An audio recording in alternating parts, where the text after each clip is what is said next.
giving you an opportunity to get the full story from the people who tell it best. This is Mediacom News Leaders.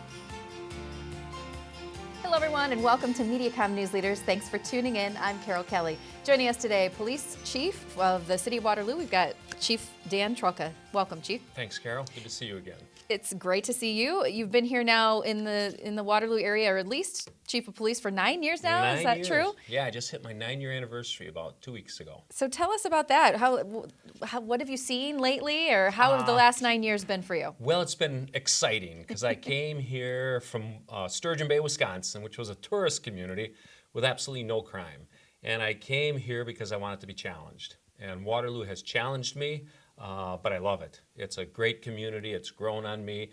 We've decided that when I do, my wife and I, we've decided when I do decide to retire, we're going to stay here. It's become home. We've adopted several kids from Waterloo, so we've developed so many relationships, and there's a lot of good things happening. Well, let's talk about specifically crime trends in Waterloo. What have you seen as of late? Well, in the past decade, I like to look at the past decade because disorderly conducts are incredible. They're down 90%. Wow. Our shootings from last year, that's one sticky wicket we typically have in Waterloo, shootings. But year to date, compared to last year, we're down 35%. So there's so many positive things going on. Vandalisms are down about 90%. Our overall crime rate down more than 40% over the past decade if we compare 2009 to 2019. And what's exciting is every year we've seen our crime rate trending down. So I like to joke with the officers that we're going to make it the new Door County because with the development in Waterloo. And I give the officers of the department so much credit because they're so focused and they're getting so much done. But this community deserves credit as well because the community is becoming calmer. If you talk to our residents, if you talk to the officers, there's a calmness coming over Waterloo.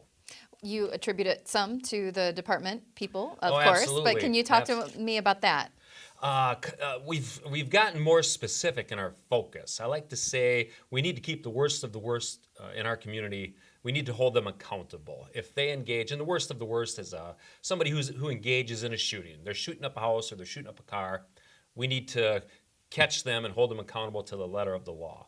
We've been very successful in that regard. And we'll take them out of circulation for a few years because they'll end up in prison. And the word gets out, and that's having a tremendous impact on our success.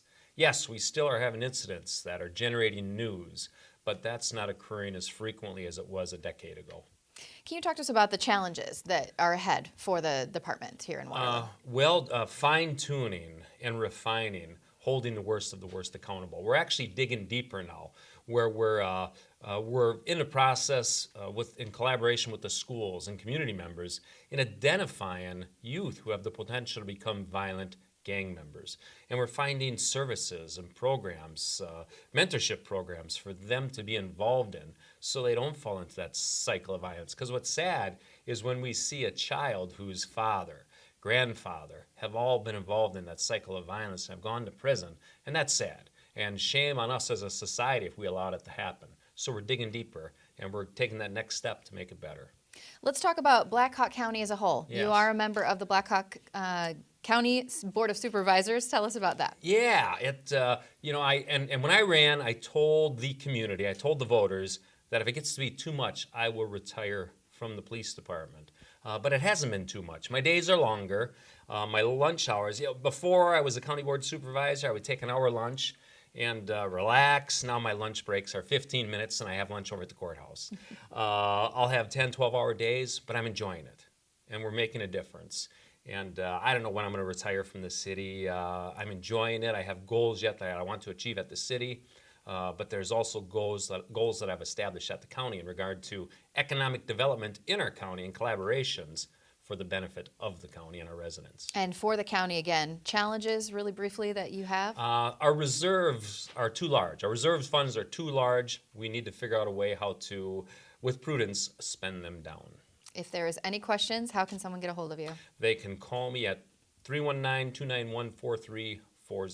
Doing great things for the community. Chief, thank you so much for joining us. You bet. This has been Mediacom News Leaders, your opportunity to get the full story from the most reliable sources, exclusively on Mediacom News Leaders.